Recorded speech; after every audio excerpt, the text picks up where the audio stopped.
Last night, the committee of 4 men and one very proud dog gathered again, still recovering from the seismic event that was Harry Maguire scoring a header to beat Liverpool.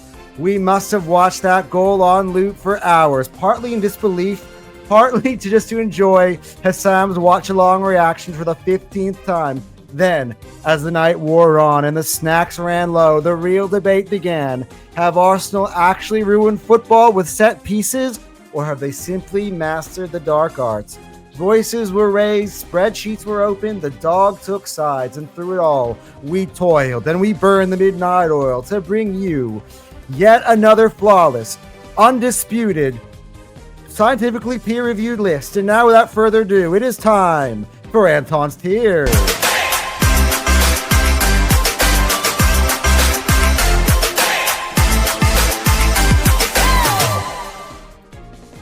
Hello, everybody, and welcome back along to another episode of Hotsport. It is time for Anton's Tears. Make sure you are hitting the like button. Make sure you're subscribing to my channel, to Hotsport. What a week. We have been, by the way, Anton, me, on like 8 different live streams this week talking about the Arsenal. So, and of course, everybody, all the things that went on, that happened. Liverpool losing 4 straight matches and giving Ruben Amorim his first back-to-back victory as Manchester United manager. What an eventful week, full of shows, and a week where I've now had to kind of catch up with sleep just to get to this energy level enough to obviously, be able to deliver to you these tears. And of course, one of those nights, as I mentioned in the opening thing, we had to, go and grind, through with me and the committee, go through this list. And I was like, oh my God, can we just make Anton's Tears earlier in the week so I can at least recover and sleep? But no, Champions League happened. So we had to kind of wait until after the Champions League was done, because then obviously you get a bit more reflection of where teams are going, because, I want to make jokes about a team and they win in the Champions League and then it goes away. So it's all complicated. But anyway, make sure you're hitting the like button and subscribing. By the way, check out Fire Them Cannons. We had a really, really good show this week. The live chat was really engaged. We had just a very entertaining content. It's been entertaining content throughout the entire week. Go check out the Football Terrace as well. Go check out the Gunners Therapy, because I'm there every Monday as well. It's a lot of fun. But shall we get into the main course? Shall I reason to why you guys all are here? And that is, of course, week 9 of Anton's Tears. Let's go. Bottom row.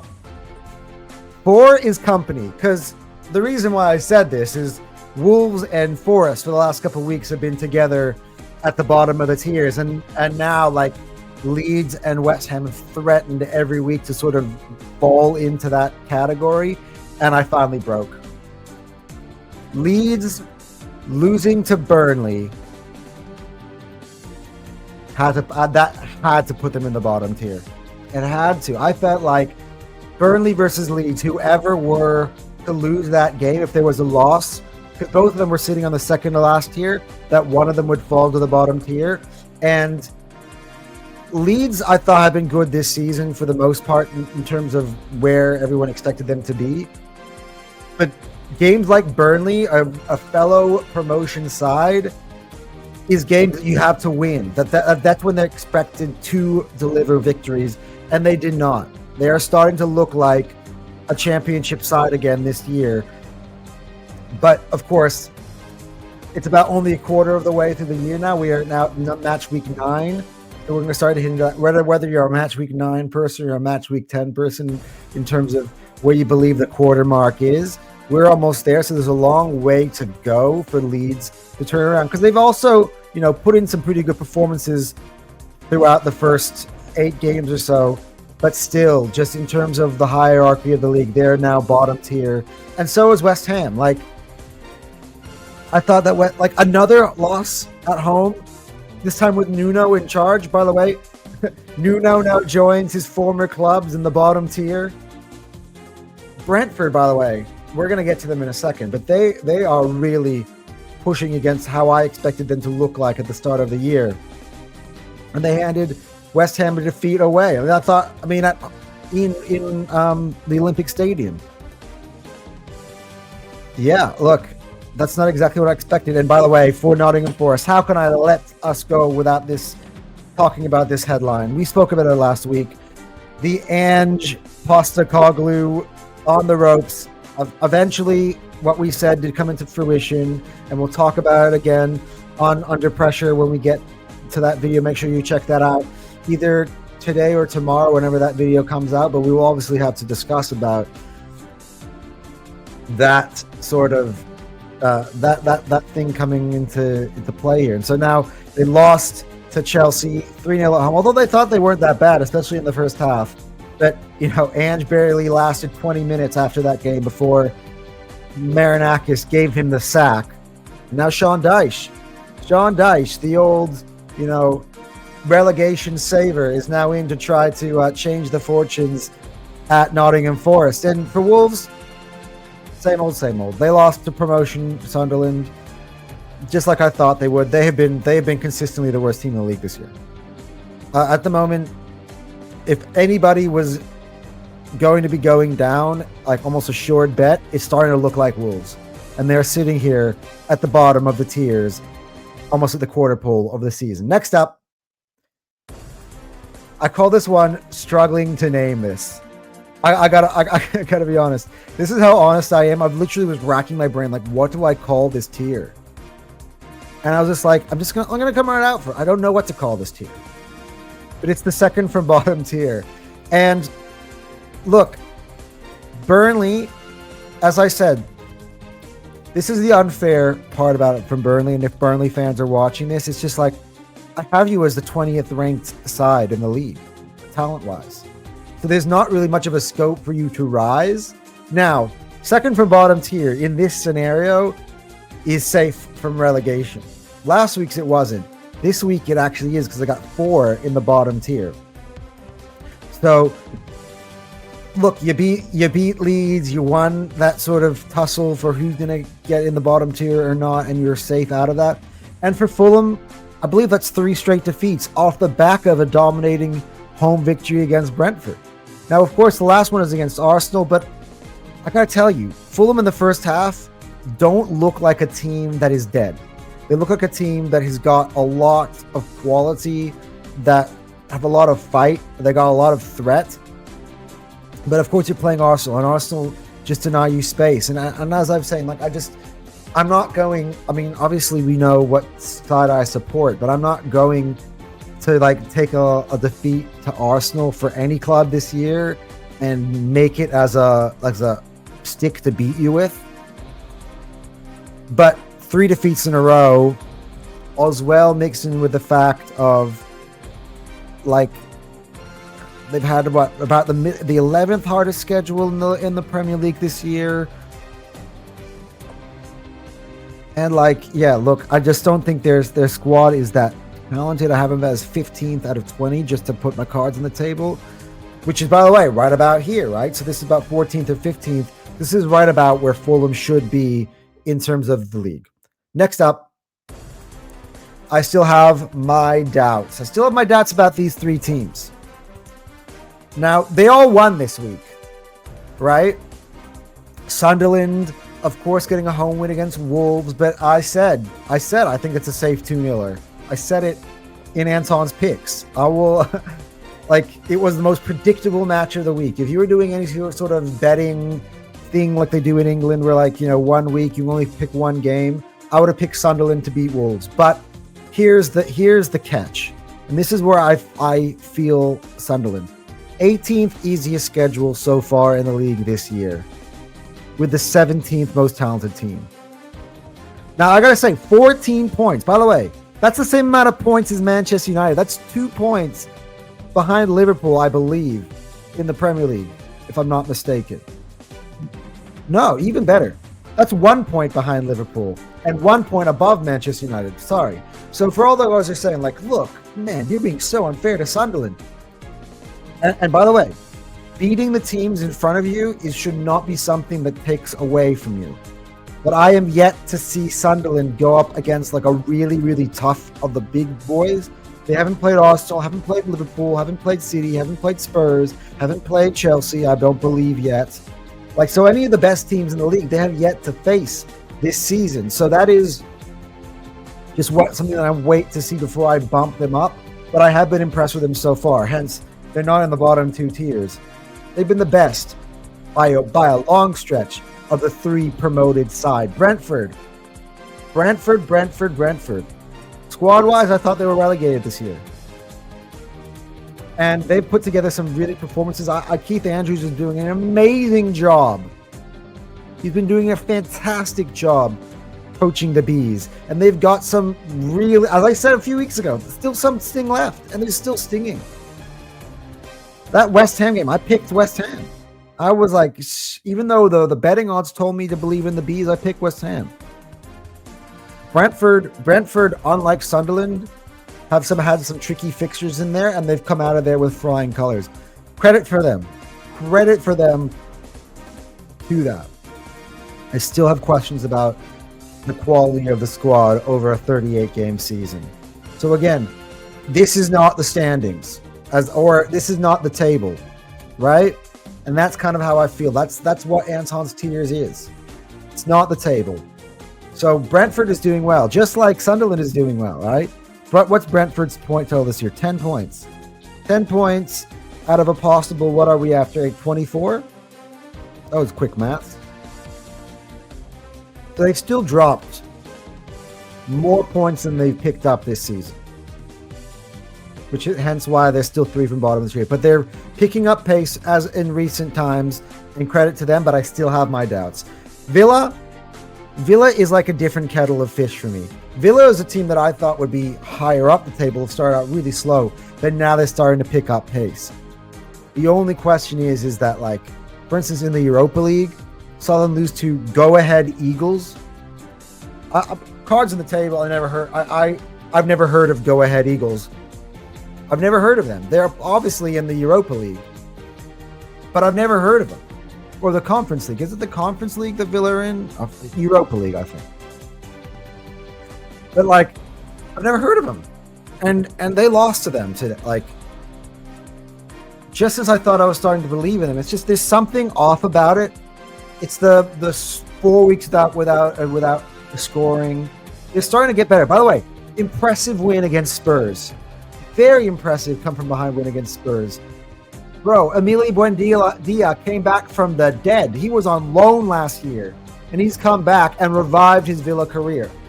Honestly, massive props to them. And I still got them, by the way, in other videos we'll talk about later. Like, I think that they're on an upward trajectory, but I have my doubts that they're going to get all the way back to where they were at before, because I just thought the start was so slow to the season. But credit to Villa. Like, they're starting to pick up momentum, and then they just picked up against Go-Ahead Eagles. That, of course, doesn't get translated in the rankings of the tiers, but it does get translated a little bit when it comes to the names of the tiers. Next up, still waiting. I'm still waiting for both of these teams. Like, I keep trying, like, just as I keep thinking, Newcastle's going to build momentum. They're going to start growing up the tiers. They're going to start moving up probably where they belong to be in the tiers. And they lose to Brighton. By the way, again, big up to myself. That was an upset alert. Ding, ding, ding, ding, ding, ding, ding. From me, I said Brighton would win. But again, it doesn't mean that Newcastle can't prove me wrong, and I didn't expect Newcastle to go out and try to do something, that there's no expectations upon them. Like, Nick Voldemada has been absolutely amazing, but it's starting to look like a one-man band. With all the quality they have, they should be doing better. They really should. Like, if Voldemada is playing this well, then we can no longer blame their struggles on a lack of Alexander Isak. I'm not having that anymore. No longer. Like, so who does Newcastle play this week? By the way, great win in the Champions League for Newcastle. Can't get away without saying that. They play this week against Fulham at home. I expect them to win. They need to win. And of course, that would be 4 straight defeats for Fulham. But that shouldn't matter. Newcastle need to do that. They've got, like, here's facts on Newcastle, right? They have scored, and I'm not going to let it up on this. I've said this off camera to Ash this week, but I have to say it on camera now. And I said it about, I think, on camera on Fire Them Cannons. Again, scan the QR code. 7 goals this season, right? That's the same amount of goals as Leeds, who are in the bottom tier, and that's 1 more goal than West Ham, who are in the bottom tier, and 2 over Forest and Wolves, who are in the bottom tier. So that's the 3rd least amount of goals this season, tied with Leeds. Only West Ham and Wolves have worse. And yet Ash is going telling me that Arsenal's goals aren't enough to win the Premier League. Bro, look yourself in the mirror. That's all I'll say. But I'm still waiting to see this top 4 or 5 pushing Newcastle. By the way, just for reference, I have them as the 6th best squad. But right now they're around 10th or 11th. They're way below the bar. They're not hitting the bar. Everton is a team, by the way, that this is a difference. I've changed my tune on Everton. I started with low expectations on Everton, but then I started to see them play, and I'm like, bro, this is a team that can push top 10. And I got to give them a hall pass, because Grealish couldn't play last week because he was playing against his parent club. And I expect, by the way, they're going to play Spurs at home this week. That's a tough position for Spurs. And by the way, am I saying still waiting on Everton? I'm saying I still expect Everton. I think Everton are solid. As I said last year, I think this is right about where they're going to be this year. I think they're right about top 10. Like, David Moyes is getting Everton back to where he left off. You remember when David Moyes was laughed at Everton right before he left to get the United job? Like, Everton were pushing top 4 or 5. They were like they were thumping us at Goodison Park back in those days. It's starting to get there. I think Moyes is a really good coach, bro. Boys and girls, ladies and gentlemen. I think he's a good coach. He gets thrown to the West Ham. Like, he took West Ham to the Conference League, and then they wanted him fired. Like, whatever, bro. This is his house. This is Everton. This is where he made his career, and he's retaken that. I love the way Everton have been playing overall this season. As I say, I'm still waiting to see them kind of hit the full gear again, because the Man City one, yeah. And by the way, the goals that Haaland scored, we'll get onto City in a second. Bruv, he's just rocketing things at the back of the net at this point. It's actually crazy. So I'm not going to slight Everton on that whatsoever. Same thing what I said to Fulham. Like, losing to Man City I'm not going to slight you for losing to Man City. But I am going to slight Newcastle for losing to Brighton away when they're supposed to be a better team than them. Like, I hold Newcastle to the same standards. I say top 8. That's why I hold Villa to those standards too, and Villa haven't met them yet either. That's why I have my doubts on Villa. Next up, Saturday evaluation. By the way, Manchester United, since Cal was on the tiers and he's like, I would put Man United lower and lower and lower and lower. And since then, they've gone higher and higher and higher. Man United, under Ruben Amorim, starting to believe. And didn't I hit that, by the way, last week? What was the title of my tiers that I last week? Just for reminders, it was Signs of Life. And boy, not only are there signs of life, they almost like killed off Liverpool. Like Liverpool went into panic mode. The world turned upside down. Thank you, Harry Maguire. As I said in the front at the beginning in my opening monologue, I watched that header over and over and over and over again. I'm not even a United fan, and dude, that was the best marquee performance by Ruben Amorim in his entire reign. I don't want to talk. I told you, I made a promise last week. He won't go under pressure for at least a month, regardless of if they lose some games and if Man United fans start to panic again, because that's obviously the automatic thing they turn to. At this point, he's becoming a scapegoat. I actually think United are well coached, because the strategies he implemented to beat Arne Slot in his house must be spoken about. The lineup that he went with, going with Harry Maguire in the starting 11, was bold. The tactics was bold. They were 1-0 up within a minute. This United team is starting to gel. We all laughed at them. We had a chance to laugh at them at the start of the year. I think they're starting to become what they should be becoming. I think they're almost close to right about where they should be soon. This is a big one. They got a Brighton team, by the way, as we just mentioned, that beat Newcastle. Danny Welbeck, that guy Welbs, as I said in the post-match and on Six-Sided. I kept saying, that guy Welbs. Bro. I love Danny Welbeck. I mean, I've got an affinity for Danny Welbeck, but he's now got to go to Old Trafford, to his former club. And this is a big one for me because, you know, United have a history. We're going back to United. And I props to Brighton, by the way. Newcastle is another scalp on their list of scalps this season. Add that to Chelsea, Spurs, and City. And now they got Newcastle. That's four big scalps in 8 weeks. That's 50% of their season, and they've gotten the big scalps. Shout out to Brighton. They deserve to be on this Man United level. Man United have got scalps, ladies and gentlemen. Chelsea and now Liverpool. By the way, the Liverpool was away from home. That cannot be understated. But now, Saturday tea time, late kickoff on Saturday. Old Trafford will be hosting Brighton. Now, this is a team that Man United have traditionally slipped up against in the last couple seasons. But most teams Man United have tripped up against in the last couple seasons. Sometimes, under this manager specifically, they've been up for the big games. They've gotten themselves some good results. Remember, they got a draw at Anfield last year. I believe they got points against Chelsea last year.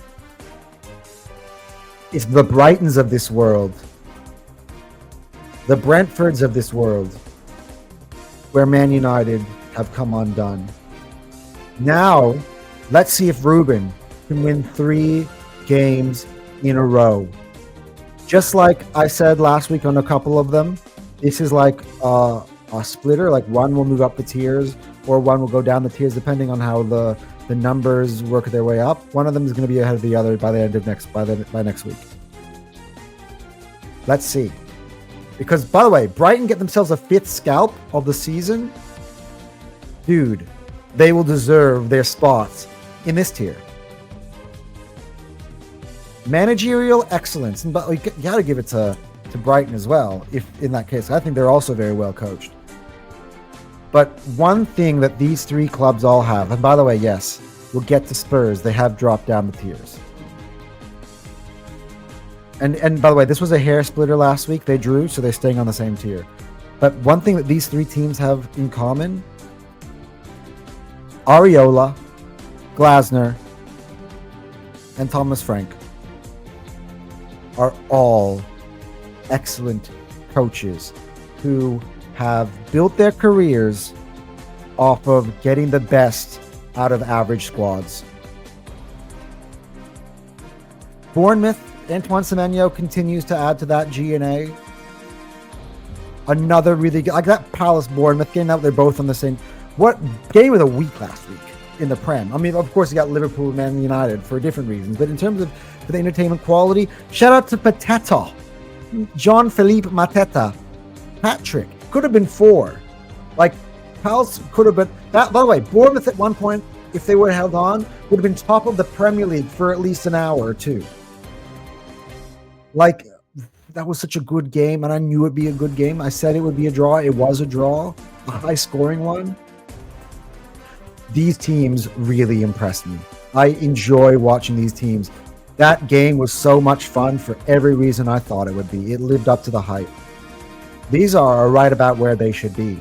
They're not quite your top 4 best teams. I don't know if I can ever really put them there, unless obviously just things start going well out of whack. But these teams have been consistently here for weeks. Shout out to Crystal Palace and to Bournemouth. You're legit. You're both legit. You are so legit. And I also have to play Crystal Palace this week. And again, as I said with Fulham, it's not going to be a slight on Palace if they go to the Emirates and lose, which I hope. And by the way, I'm a bit nervous for this one. I still think we're going to win because I'm confident in me, but I'm a bit nervous for them given how Palace has been playing. Apareche Eze will play Crystal Palace this week, but Palace haven't missed him. I've said that every week. They haven't. In fact, like, Glasner deserves Manager of the Year if they keep this up. I don't care who wins the league. I mean, I guess if Arteta wins the league, you can give it to him as guess. And I think it would be well deserved for Mikel to get that honor. But Glasner definitely deserves a shout for Coach of the Year. And then, look, Tottenham are on this list. I still think it's managerial excellence. But another dodgy result at home. Another dodgy result in general. I kind of felt it. I've seen it coming. There's another one this week that they should be scared of with Everton.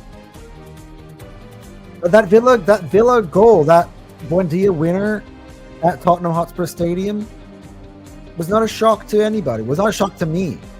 I thought it'd be 1-1, and I was like, oh my God, it's looking like I'm going to get this one bang on. It was another pretty good week for Anton'S picks, or upset alert, whatever you wanted to call that last week.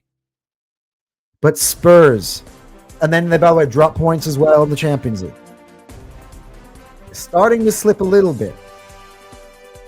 It's been a bit up and down, like mostly up. Like see where we have them in the league, right? Overall this season, how many points does Tottenham have? 14. So that's the same as Sunderland, the same as Chelsea. Which, by the way, tells you kind of more you need to know really about the league this year.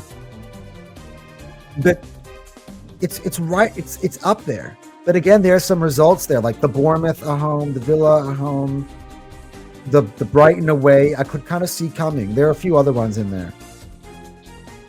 But this is right about where Spurs were. I think they've kind of dropped below Chelsea in the pecking order in terms of how I see them in the league. And it kind of brings me to my next point, which is the next tier, which is Chelsea.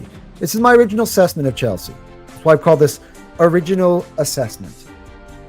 I think that they are nowhere near as good as the best three teams in the land.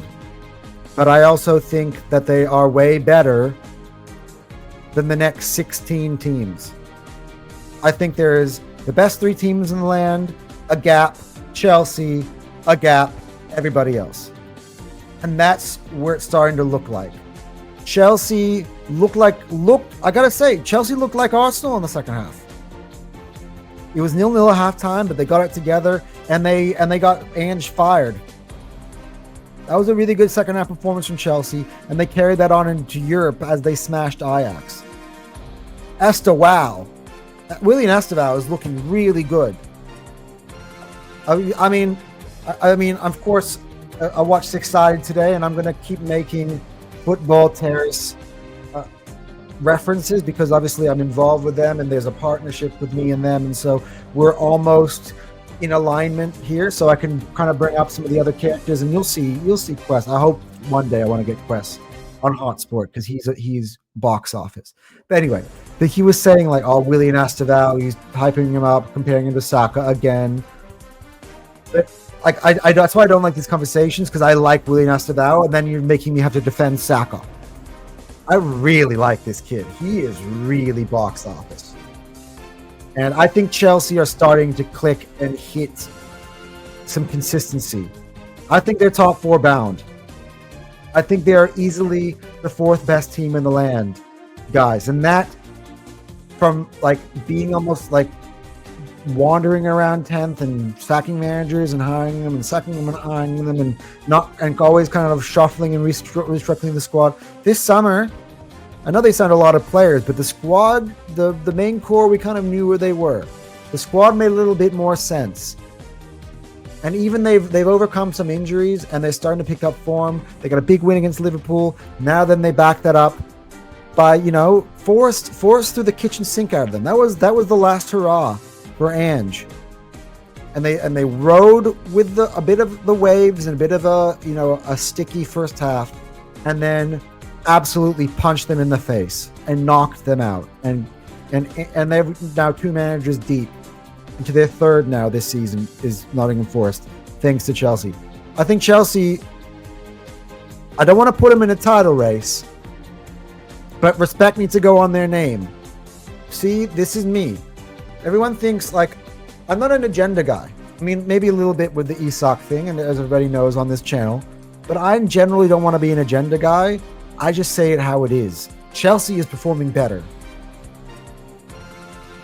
Don't call them on upset alert this week because I'm starting to feel a little bit more a sense of consistency with this team. And by the way, they do have a lot of players out. They do have a lot of players out, which is why I kind of think that there's a gap with everybody else. Credit to the 3 teams I just named because I thought they've all been having phenomenal starts to the season. But the picture is starting to clear, and Chelsea is right about where they will remain probably for us this season. But of course, the performances dictate the tiers as much as anything else as well.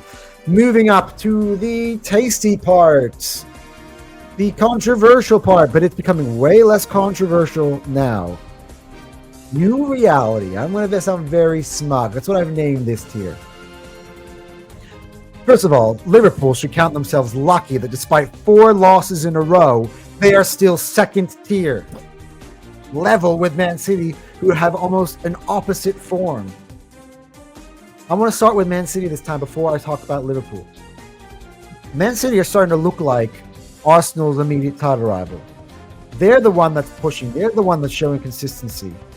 Erling Haaland, I haven't yet to check this, but Seb told me on Fire Them Cannons, again, hit the QR code, subscribe to my podcast. Kyle should be back from Japan next week.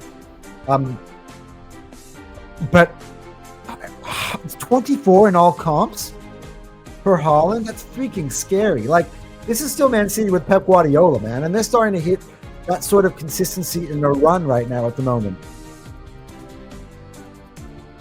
Like, Liverpool and City here are 2 different reasons. Liverpool is here, and this will tell you, I'll now get into Liverpool. And by the way, City, again, deserves so much praise.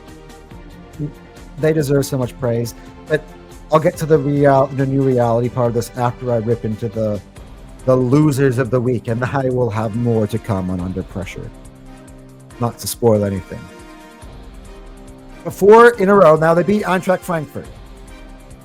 Now, I think at some point they're going to have to turn it around. Maybe that Frankfurt game was important. I told you they were on a tightrope, even when they were 5 for 5. That's why my heading into week 6, I said 15 points from 15. That's all I said, and didn't put them top of the tiers because I never believed in them. I could see a team that was not playing good football. They were struggling. They were absolutely struggling, and everyone was telling me how they were the best, and oh my God, this is so scary. They're not playing well, and they're still getting wins. And I'm like, just wait for it. Just wait for it. Eddie Nketiah, last minute from a throw. Boom. In injury time. If that wasn't enough, give him some Willian Astevao in injury time. Boom. Okay. By the way, Galatasaray in between. 1-0 in the champs against them. And then Harry Maguire in the 80-something, 5th, whatever it was, 6 minute. Boom. 4 in a row. And now they're lost. Van Dijk and Salah are not in good form. But here's why they're still second tier. Because we had them as top 2 in terms of roster construction this summer. They did bring in, they were the defending champions. They did bring in a hell of a lot of talented players into their squad. And there has to be questions. I'll get into it when we hit to Under Pressure. There have to be questions on Arne Slot now on the tactics and how he's sort of like managing this squad. It's a bit odd.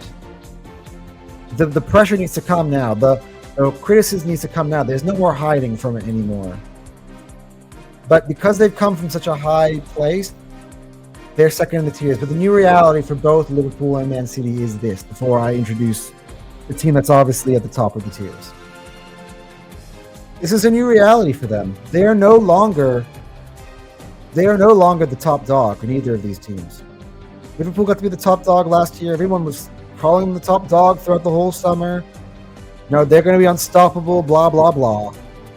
Man City, 4 titles in a row, treble, Pep Guardiola, they're always coming. Don't worry, City will always get you in the end. Things are different this year. And Liverpool and Man City have to adjust to the new reality. That's Arsenal are the clear favorites. As I told you from the start.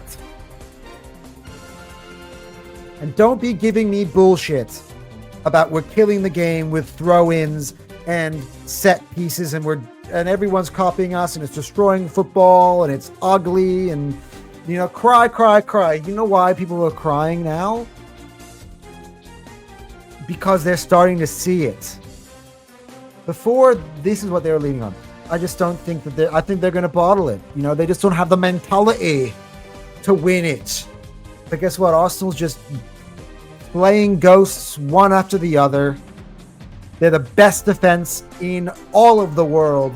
3 goals conceded all season, and we've now played, 8 Premier League games, 3 Champions League games, 1 Cup game, 12 matches, 3 goals conceded. That's 0.25. No, let me do the maths. Maybe I'm wrong here. Wait. 3 divided by 12. 0.25 goals conceded per game. That is elite. You keep doing that, you're going to win. You mean it's impossible for other teams to beat you if they're not scoring. Only open play goal, and as Terry said, by the way, it's a counter-attack goal, which I don't know, I still consider that open play, but apparently it's not. By Erling Haaland, who's got 24 this season. The other 2 came from a wicked free kick, not taking anything away from Szoboszlai, and a corner. By the way, pick up corners. They're legit goals from Nick Voltemata. That's it. That's all she wrote. Nobody else. People aren't even getting chances. By the way, 0 shots on target from Fulham. 0 shots on target from West Ham. 1 from the great Simeone and Atletico Madrid this week. And now Arsenal are starting to erupt. We start to see this on Tuesday night. Victor Gyökeres at the double. That set piece killing you again. It's sustainable, ladies and gentlemen. Declan Rice is the best set piece taker on planet fucking Earth. And Gabriel is the best set piece goal scorer on planet fucking Earth. What does that equal? Sustainability. It's something they're good at. Saka, by the way, is also probably one of the other best set piece takers. And let's not even talk about on the free kicks. Eze's a free kick master. Gyökeres has scored free kicks for Sporting. Gyökeres is a penalty master. Saka is a penalty master. Arsenal can beat you in every which way, and Arteta's got just the best manager at creating so many different ways to win ball games. His creativity should not be it should not be a criticism. That's called jealousy. That's criticism out of jealousy. And also the best squad, not only in the Premier League, but in Europe. And I said that all over the football terrace, all over this network, all over Fire Them Cannons from the start. And now, every week, I feel more and more cocky and confident about this team. Because it just keeps getting better and better and better. And 4-0 against Atletico Madrid, the fact that Victor Gyökeres, who I've been backing this whole time, even though I had him on Under Pressure last week, thank you, Under Pressure list, is now starting to put the ball in the back of the net.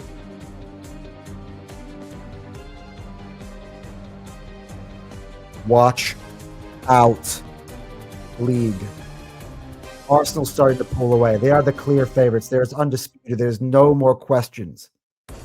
Like, I haven't heard Terry say this week, and this is where I'll finish off. Before this week, he kept saying, Arsenal have been doing well. They've been the most consistent, but I still have Liverpool as my marginal favorites. Now, he's not gone the other way and proclaimed Arsenal to be the favorites yet, because I think he's kind of saving that. I've asked him directly, and he's sort of like refusing to answer. But he's not saying Liverpool's the marginal favorites anymore, is he? That's an indication that people are starting to look for a little bit more from Arsenal just to kind of ease their doubts a little bit.